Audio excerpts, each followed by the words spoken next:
Казахский государственный академический театр оперы и балета имени Абая впервые выступил в Туманном Альбионе. Концерт прошел в зале театра Колизей, где в этот вечер яблоку негде было упасть. Классические одноактные постановки Шпиниану и Шахерезаду посмотрел и наш лондонский корреспондент Главжан Караманова.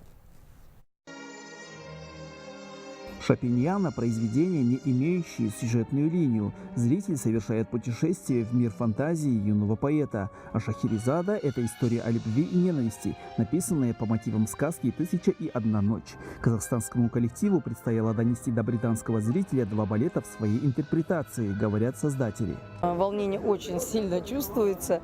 Тем более, действительно, эти спектакли идут во всем мире, и разные исполнители. Конечно, большая ответственность, но мы хотели показать, что у нашего театра большая история, большие традиции, и мы можем танцевать такие спектакли. И не только, что мы можем их танцевать, а можем привнести свои краски и свое прочтение. Судя по аплодисментам, то, что зрители довольны, значит, он прошел хорошо, и мы сделали свою работу. Не подвели наших педагогов, наше руководство, наш театр, наше государство. Колизей – один из крупнейших театров оперы и балета, расположенный на западе Лондона. Он может вместить около 2500 зрителей. В этот вечер в театре был аншлаг. Среди гостей были представители британского политического и бизнес-истеблишмента, дипломатического корпуса и авторитетные искусствоведы.